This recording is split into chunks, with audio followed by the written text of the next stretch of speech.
Hi there, welcome back. Today's show is all about make-aheads. We're trying to make your life a little easier. We're also crazy busy these days that it's really nice to kind of have dinner done, especially on those really busy days. So this is a great idea. This is Kristen. Good morning. Good morning. Nice to be here. Thank you. You too. You've been on the show before. Tell us about freezer meals and how they've made an impact in your life and your group, what you guys do and what you're all about. Well, about 4 years ago, a group of friends and I got together and we decided that we were going to make ahead freezer meals that we would exchange once a month. And we've been doing this for 4 years. We've continued to be able to kind of feed our family quickly, easily, with a lot of less stress. I was working full-time at the time and was really like, how am I going to get food on the table and all that kind of stuff. And now that I'm more of a stay-at-home mom, it's even just as important to have make-ahead meals. So we then got together and said, gosh, we got all these great recipes, and so we put together a cookbook, our family-friendly freezer meal cookbook that has 189 recipes for all make-ahead meals. So how can people get a hold of the cookbook? They can go to our website, which is 10belowfreezermealconsulting.com, and we can get you information about how to order our cookbook. We're also on Facebook, and so that would be one way to connect with us to get you the cookbook. I think this is such a neat idea because it's basically moms pitching in and helping other moms out. I can imagine when you guys get together, it actually is kind of fun too. Yep, it can be fun to make meals together. One of the things our business has started too is we have done freezer meal workshops, and it's one of the things that people are like, we like to cook, but you want to do it with friends and you want to do it with people that you care about, and food just brings people together so well. Absolutely. So I know some ladies that do this, they'll make all the food on one day and they all get together and maybe have some hors d'oeuvres and some snacks and kind of make a party out of it. Or you guys can just bring the meals and do a quick exchange. It just depends how you want to work it out. So that's what you guys do, right? You all just come with your meals, everybody does a quick exchange, good to see each other, boom, load up your freezer. Yep, and our exchange takes maybe 15 minutes. Very so neat. It's just a great way we connect. Sometimes we'll stay together and have some snacks or stuff to reconnect, but it's a great way to feed our families. And different stuff. What I like is that everyone gets stuck in a recipe rut, me too. So these, you're always looking for new different ideas and recipes, and it gets the kids to try different things. So, you do casseroles. You also do a lot of slow cooker make-aheads. The slow cooker thing is the best. So one of the best things about the slow cooker is you can just put things in a freezer bag and just put all the meats marinated in a sauce, and then you just throw it in your crock pot before you leave in the morning. I love that. So you can actually throw it in there somewhat frozen. Yeah, exactly. I'm like, it's 10 in the morning. I'm like, what the heck am I going to have for dinner? I just go to the freezer, pull it out, and put it in the crock pot, and by 5 o'clock we got dinner. I love that. That is, I love my slow cooker. Okay, so this is a fun one. I think that when people think slow cooker, you think pot roast, and you can do so much more in your slow cooker than just a roast. So I'm always trying to come up with new ideas too to make slow cooking fun and taste great. So this is a winner, honey. Parmesan pork chops. Yep.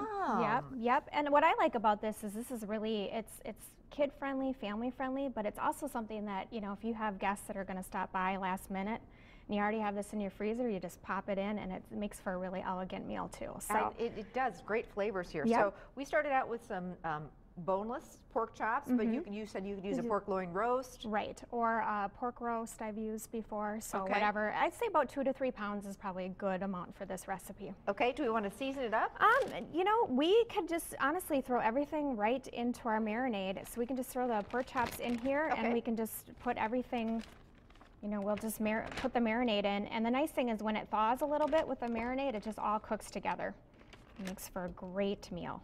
And I think pork is one of those things that it really calls for a marinade. It's really makes it tender and much more juicy. Pork tends to be dry anyway. Okay, so freezer bags, obviously a good thing to invest in. Yes, freezer bags. The freezer tin containers work well, the pans work well. But this is great, and it fits well in the freezer. Exactly. So. My freezer gets a little full, as it does, I'm sure, yours. So putting big casserole dishes in sometimes kind of a challenge. That looks like obviously you just take all the air out and you get it as flat as can be, and it fits in there. You can almost have it as like an accordion. So love that. Okay, so soy sauce. Soy sauce, yep. Okay. About 3 tablespoons of that. Honey. Yes, half a cup of honey. And this is going to make it very kid friendly. Kids like things that are sweet, and then my kids love pork chops. And I like pork chops in a slow cooker because it just really, doesn't dry them out, keeps them more moist, which I think is really important for the, you know, pork chops. We've got some olive oil there. Okay. Dried basil? Yep, dried basil. Yep, all of it. It seems a lot, but it really adds a nice flavor. And there's just a pinch of salt. Pinch of salt. Okay. So whisk that together. Yep. And this is going to be your marinade. And yeah, the Parmesan? actually, yep, we put the Parmesan right in there. Okay. And this is kind of that kind of secret ingredient that, you know, you're like, oh wow, and it really just adds kind of a nice salty, earthy flavor. I think. Anytime you can add cheese to something, I'm all about it. And that looked like it was the really good Parmesan. So rather than the you know, the green kind in the green container, this was actually fresh Parmesan. Right. Yes. Have you used either? Does it work for either? Yes, and you can also use other, I've used Romano cheese with that too. So, you know, whatever you have in hand, if you've got, you know, and I have to say, in a pinch, I've used the green container for this recipe too, and, you know. It was okay? It was okay. Yeah. It's better, of course, with the fresh grated, but you do what you got to do sometimes. Yep. Oh, this sauce smells really yummy. It is. So now do you need to kind of seal it and kind of get it around there? Kind of massage the meat and get it in there. I'll take care of that. That'd be great. I'm going to go wash my hands. So now you get this in the freezer, and how long will it last in your freezer? What was that? How long will it last in your freezer, You know, Kristen? usually meats will last a few months in the freezer. Okay, so I would say 3 to 4 months. Okay. And even if they don't, they're not going to go bad in the freezer. They just lose some of their quality. Sure, exactly. So in the morning then, this is in the freezer. Or you can take it out the night before if you want. Then you just dump the contents into your slow cooker. Yep, and on low for probably, you know, 5 to 6 hours. I think every, you know, slow cooker is a little bit different, so you get to know your slow cooker. Sure, absolutely. And I am dying to. Yes. Ooh.